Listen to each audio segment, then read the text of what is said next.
10월 10일 월요일 진실, 거짓말, 오해.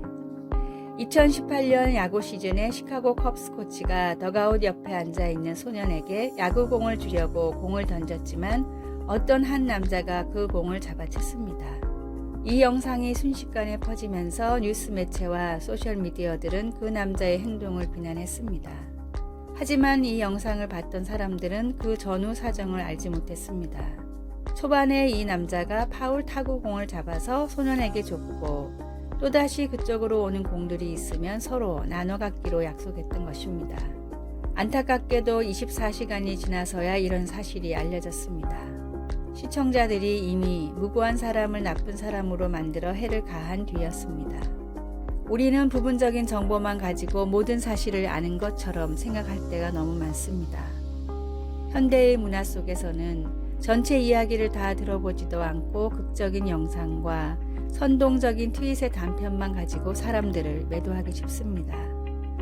그러나 성경은 거짓된 풍설을 퍼뜨리지 말라고 경고합니다. 비난하기 전에 가능한 모든 노력을 다해 진실을 확인해야 하며 거짓말에 동참하지 않도록 해야 합니다.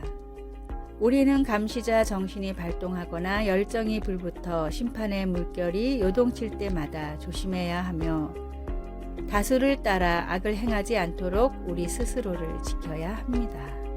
예수님을 믿는 우리가 거짓된 풍설을 퍼뜨리지 않도록 하나님께서 도와주시기를 간구합니다.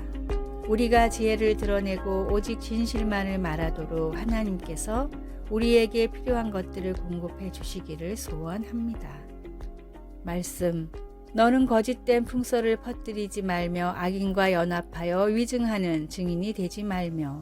출애굽기 23장 1절. 찬송 546장 주님 약속하신 말씀 위에서.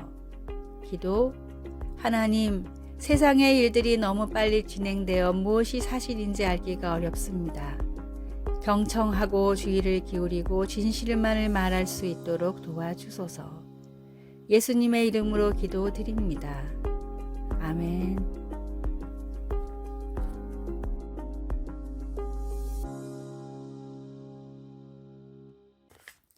(10월 11일) 화요일. 노력으로 전달되는 사랑. 영국 브렌트 우드 지역은 다양한 이민자들이 모여 사는 우범지대로 유명합니다. 이곳에 부임한 안드리아 선생님은 첫 수업에서 아이들이 영어를 못 알아듣는다는 사실을 알고 큰 충격을 받았습니다. 어려운 환경에서 살다 겨우 이민을 온 아이들은 교육을 제대로 받지 못했기에 영어를 제대로 하는 학생이 한 명도 없을 정도였습니다. 말이 통하지 않으니 아이들은 제대로 교육을 받지 못했고 졸업을 한 뒤에는 말이 통하는 사람끼리 어울려 범죄를 저지르는 갱단이 됐습니다. 안드리아 선생님은 이 악순환의 고리를 끊어야 한다고 생각해 아이들이 사용하는 언어를 배워서 제대로 된 교육의 기회를 주기로 했습니다. 영어를 모르는 아이들을 위해 언어를 공부하다 보니 선생님은 어느새 35개 국어를 하게 됐고 결석을 하는 아이들은 가정으로 찾아가 부모님을 설득시켰습니다. 마치 계란으로 바위치기 같았던 안드리아 선생님의 도전은 브렌트 우드 지역의 학생들이 영국의 상위 5%의 학업 성취도를 내면서 꽃을 피웠고 이 노력을 인정받아 세계적으로 가장 뛰어난 교사에게 주는 지그총 교사상을 수상했습니다. 최선을 다하는 노력은 상대에게 진심으로 전달됩니다. 예수님의 희생과 성도들의 열띤 전도가 상대방을 위한 진심이라는 것이 전달되도록 최선을 다하여 봅시다. 오늘의 말씀. 주여 무슨 일이니이까? 천사가 이르되 내 기도와 구제가 하나님 앞에 상달되어 기억하신 바가 되었으니. 사도행전 10장 4절. 오늘의 찬송 297장 양 99마리는. 오늘의 만나. 맡겨주신 본분을 최선을 다해 감당하는 청지기가 되게 하소서. 조금 부족하고 힘들지라도 최선을 다해 복음을 감당합시다.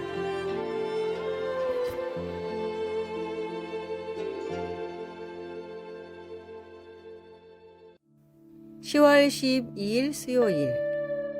하나님은 잘 들으십니다.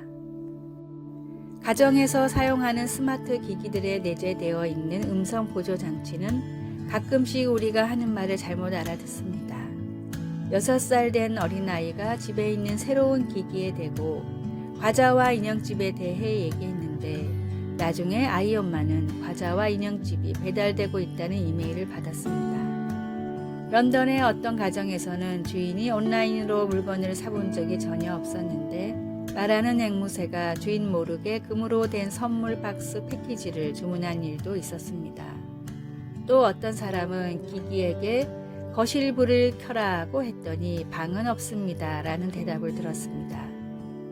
그러나 우리가 하나님께 이야기할 때 하나님이 그렇게 잘못 알아듣는 경우는 전혀 없습니다.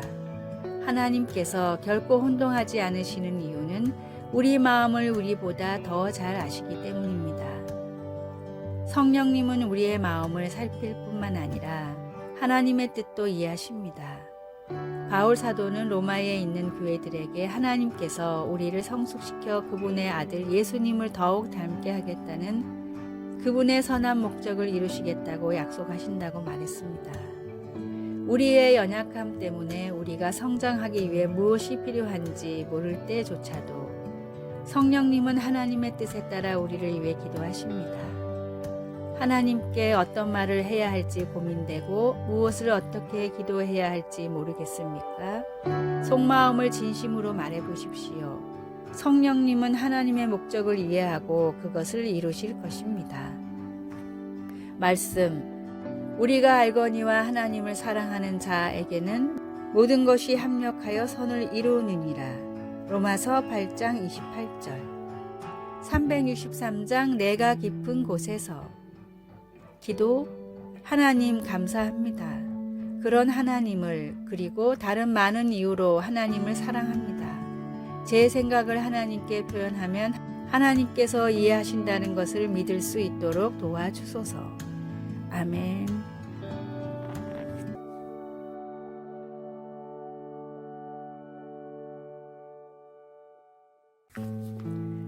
(10월 13일) 목요일 특허를 포기한 이유. 미국 시카고의 한 실험실에서 어떤 남자가 전선을 잡고 서 있었습니다. 주변에는 수많은 기자들이 카메라를 들고 있었는데 남자는 조수에게 전력 스위치를 올리라고 말했습니다. 조수가 스위치를 올리자 고주파 전기가 남자의 몸을 통과했고 기자들은 플래시를 커트리기 시작했습니다. 꽤 오랜 시간 몸에 전기를 흘려보냈지만 남자에겐 아무런 이상이 없었습니다. 다음날 신문에는 이런 기사가 대서특필됐습니다. 니콜라 테슬라, 에디슨과의 전류 전쟁에서 승리하다. 교류의 승리. 전기를 공급하는 방식을 놓고 에디슨과 신경전을 벌인 테슬라가 교류의 효율성과 더불어 안정성을 입증하며 완벽히 승리를 거둔 순간이었습니다. 테슬라는 이 발명으로 막대한 부를 축적할 수 있었으나 특허를 포기하며 교류를 인류에 도움이 될 시스템이 되도록 노력하겠다는 특허층의 약속만을 받아냈고 이로 인해 모든 나라가 교류를 쓸 수 있게 됐습니다. 가진 사람들의 폭력이 가난한 사람들에게 굴욕을 주는 세상이 아니라 과학의 산물이 인류의 윤택한 삶에 도움을 주길 바란다는 테슬라의 신념 때문이었습니다. 테슬라의 신념과 결단으로 세계가 전기를 편하게 쓸 수 있게 됐듯이 하나님의 아들이신 예수님의 낮아짐으로 우리가 죄와 심판에서 구원받을 수 있게 됐습니다.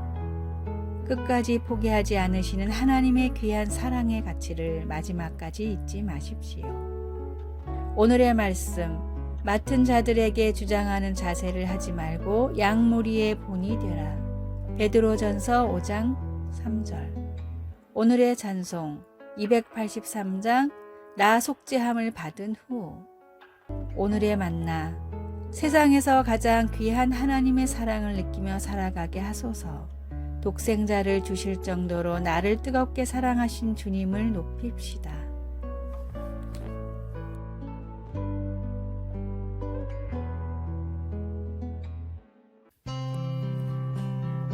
(10월 14일) 금요일 잘 쉬는 것.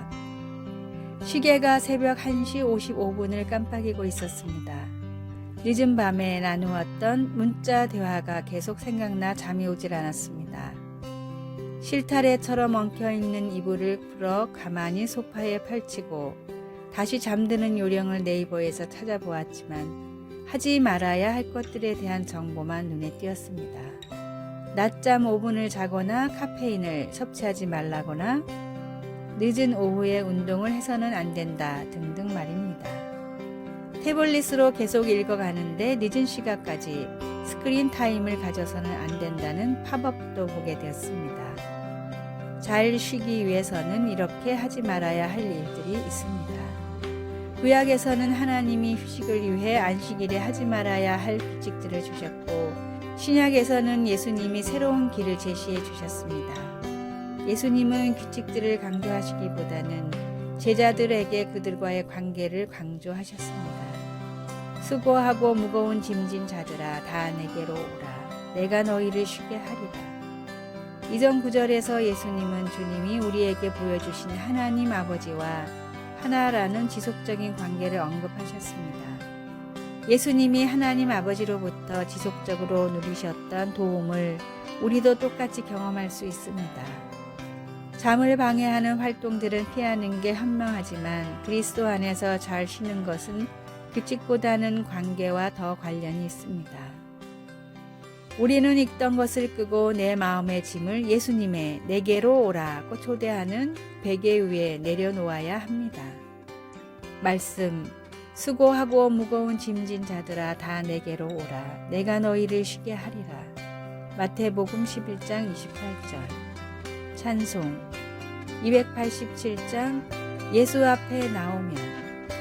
기도. 예수님, 주님과의 지속적인 관계 속에서 제가 쉴 수 있도록 불러주시니 감사합니다. 예수님의 이름으로 기도드립니다. 아멘. 아래의 빨간색 글자 구독을 누르시어 더 많은 전도의 열매를 맺으시기를 기도합니다.